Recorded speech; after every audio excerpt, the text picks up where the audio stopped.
Hello, I'm Derek, and this is my story. The Ball That Went to Sea. Of all the things that Reese loved in the whole wide world, after Mum and Dad and Nana and Grandpa, he loved his orange ball best. And Sunday was his best day, because that's when he visited Nana and Grandpa, and that's when he got to take his ball to the beach. You see, Nana and Grandpa lived in a cottage by the sea, at the top of a winding hill. All through the car ride, Reese stared out of the window, watching the gulls rise and fall as they danced on the wind. Finally, when he thought he would burst with excitement, he caught his first glimpse of the sea. "Hooray!" he shouted, and Mum smiled. "Now Reese, remember what I said this morning?" Mum instructed him as the car began to climb the hill. "Don't get too close to the sea, and don't kick the ball too hard, or the wind might catch it and carry it away."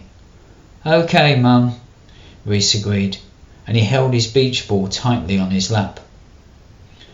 Nana and Grandpa were waiting by the gate as they arrived. They waved excitedly as the car pulled up, and Reese waved back. Inside, they all had hot fruit scones, and Reese had apple juice while the grown-ups drank tea. "Can we go soon?" Reese said as he looked up at the clouds through the window. "Just give me a minute so the cat can have a breakfast first," Nana said, and picked up a bag of cat food. There was a scrabble of tiny paws, and then Portia Cat appeared through the cat flap, meowing loudly.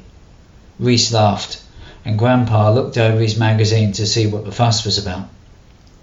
Nana scooped out 2 cups of cat food, and Portia Cat paraded around the room, flicking her tail backwards and forwards as she walked. Reese ran his hand along her tummy and felt a gentle tremble as she purred. "Right then," Nana said. "Come on, Grandpa, it's time to go." And Grandpa leapt out of the chair like an acrobat. Everyone rushed to get their coats and hats on at the same time. Reese put Nana's hat on and it flopped over his head like a tea cosy. Grandpa put Reese's little hat on his head, but it just sat on the top, and Mum put Grandpa's baseball cap on. Everyone looked very funny. "Come on now," Nana said, "let's get this sorted." And everyone swapped around until they had the right hat on. The wellies were all standing to attention in a line, so it was easy to see which pair belonged to which feet. Reese's wellies were bright yellow, with pictures of little green frogs on. Mum's wellies were shiny blue, with little buckles on. Nana's wellies were bright red like a fire engine, and Grandpa had old green wellies that were covered in sand. They were ready to go at last. Reese ran to the gate, holding his ball carefully. Portia Cat sat on the window ledge to see them go, and washed her paws. It was difficult to run in a coat and hat and wellies, but Reese was determined to get down to the sand before anyone else. The wind was blustery, rattling the shop signs and blowing the seagulls off course as they cried out in fun at the game. "Let's walk over here," Reese said as he led off along the beach. Grandpa held on to his baseball cap and set off after Mum, Nana and Reese. "Come on, Grandpa," Reese shouted in the wind. "We'll play football. You can be in goal." Reese and Grandpa took off their coats and used them as goalposts. Reese played the ball on the sand. He watched as Grandpa moved from side to side, never taking his eye off the ball. Then Nana called over, and Grandpa turned his head. Reese rushed forward and kicked the ball with all his might. Whoosh! The ball flew up, and before Grandpa knew what was going on, Reese had scored a goal. Nana and Mum clapped with delight, but Grandpa just folded his arms. "I wasn't ready," Grandpa laughed, and then he picked up the ball and threw it back to Reese. Reese waited until the wind had stopped blowing his hair. He put the ball down on the sand and pressed it in a little. Then he turned and walked back a few paces, and then a few more, and then even more. This was going to be his biggest kick ever. He started to run, building up speed. faster and faster and faster. The ball got closer and closer until, finally, wham! Reese kicked the ball with all his might and it shot forward like a rocket. But the wind whipped up and lifted the ball high into the air. Nana and Mum stopped to look at it. Grandpa put his hands on his hips and stared, and little Reese could only watch and point as the ball was carried up and over and out to sea. "Oh dear," said Reese as his ball disappeared with a distant splosh, bombing away on the waves. "Never mind," said Nana. "We'll treat you to a new ball. You can pick one out specially." So off they went to the shops. There were orange balls, blue balls, and great white balls with spots on, knobbly balls, balls that rattled, and balls with a cat's face on them. Reese studied each one in turn, testing how hard it was, how it bounced, and whether he liked the colour. Finally he settled for an orange ball, just like the one he had lost to the sea. When they got back to Nana's and Grandpa's, Reese took a pen and wrote his name on the ball in big letters, just like he'd done with his old one. He was still a little sad that he'd lost his favourite ball, but the new one was almost as good, and once he had his name on it, it was just as good. That evening, when Reese snuggled down to sleep, he thought about the ball that went to sea, and his dreams were filled with strange adventures. The first friend the ball made was an old seagull who spotted it far, far out to sea. "Ah!" he cried. "That looks like a good place to rest my tired wings." So the great white gull swooped down and gently landed on the ball. He sat, wings neatly folded, and let the roll of the waves rock him to sleep. He had to cling pretty tightly with his feet as the ball was constantly wet, but before he knew it, he was fast asleep. Suddenly there was a grumble from the clouds, and the seagull opened his eyes.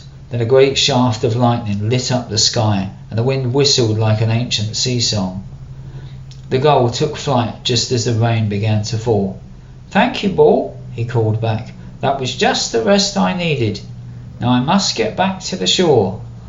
And as he flew, he rocked his wings from side to side to say goodbye. The sea began to heave and toss, pushing the ball high up into the air and then catching it again in a foamy splash. All through the night the storm played on, carrying the ball on its journey. The next day, the ball was spotted by a beautiful speckled seal. "Look," he said to his friends, "let's play with it for a while." Then he swam under the ball and lifted it up on his nose. "Look at me, see what I can do," he called, nosing the ball to the others. More seals swam over and joined in. Some batted the ball with their flippers, some used their tails, and the really clever ones used their noses. On they played, keeping the ball in the air as long as possible. Then one of them spotted a great fishing boat in the distance. "Come on," a wise old seal said. "There'll be spare fish floating about. We can have an easy meal." So they all abandoned the ball and went off to eat. The ball sailed on, past crabs and dabs and funny pink lobsters. It bobbed alongside starfish and jellyfish, and even a great white whale. Sometimes the weather was good, and the sun shone on the ball, making it appear brighter than ever. Other times the weather was cold and wet, and the orange ball seemed like a little beacon to the poor fishermen as they wrestled with their nets in the pale light of the morning. One time they even stopped what they were doing and scooped the ball up from the water. They set up old nets as goals on the deck and had a game of mini football. But the skipper dived for a save and sent the ball hurtling over the side into the water, so nobody won at all. "Goodbye, ball," the crowd shouted, and went back to their fishing. And as the ball bobbed away, just for a moment, Reese's name could be seen on top in thick blue letters. On the ball travelled, carried by a sea breeze and the shifting tides. It sailed on through storms and clear skies, through calm waters and through crashing waves. One day it rolled into a bay, and its bright orange surface attracted a school of dolphins. They clicked and screeched with delight rushing forward to see what the warm, bright thing was that bobbed in the water. It wasn't a plant, from what they could tell, and it didn't look like any animal they'd ever seen before. The youngest dolphin nudged it with her nose, and it went bloop as it ducked beneath the water, and then it popped up again close by. "It's a human thing called a toy," her mother explained, and the youngster pushed the ball down again to see what would happen. More dolphins came over, whooping and splashing as they passed the ball around. They made such a commotion that a young boy called Thomas, who was sitting on the beach, got up to see what all the fuss was. At first he couldn't believe his eyes. There were dolphins playing with a ball. The younger, smaller dolphins were in the front, and behind them were two teams of older, larger ones. The ball was sent back and forth, sometimes high, sometimes low, by fin or tail or shiny nose. Thomas inched forward on his belly to the water's edge, so as not to disturb them. He was soon spotted, but the dolphins didn't seem to mind as long as he didn't interrupt their game. He watched and he watched until eventually his mother called him in for tea. He stood up and waved goodbye to the dolphins, and a funny thing happened. The dolphins waved back all at once. Then, all at once, the wind picked up and the orange ball flew towards him, carried by a gusty breeze. The ball landed right on the sand and bounced along, coming to a stop by a shady tree. Thomas chased after it and eagerly gathered it up in his arms. He took it indoors and put it under the table while he had his tea. Afterwards, he examined the ball carefully. It had a few scuff marks here and there, but he could still make out the name Reese in faded, thick letters. So Thomas took a pen and carefully added his own name beneath it, Thomas. He played with the ball every day after school, setting up games with his friends on the beach. Everyone agreed it was the brightest ball they'd ever seen. But every now and again, when Thomas or his friends kicked the ball that little bit too hard, it flew into the air and landed in the water just past the sand, and someone had to paddle out to get it. And then one day it happened. Thomas did a star penalty shot, but the wild wind snatched the ball away, up, and then suddenly it was gone. Thomas stood by the sea and peered into the distance. Could it be? Was it possible? Yes, far out to sea, the little ball was on its way again, off to find new friends. Goodbye, ball, Thomas waved, laughing, and then he went to play a new game with his friends. The sea carried the ball far and wide, to roaring blue oceans and quiet, still waters. And everywhere that a child or an adult chanced upon it, they would see all the names and add their own. Around the world it travelled, until one day it was bobbing in the sea when a little boy called Reese happened to be walking at the water's edge, holding Mum's hand and carrying his new ball carefully.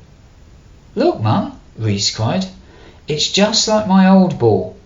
Then Nana bravely waded out into the sea until it was almost at the top of her wellies, and she scooped it right up. Sure enough, it was Reese's ball, for there was his name in thick blue letters on the top. But what do you think was below it and all around it?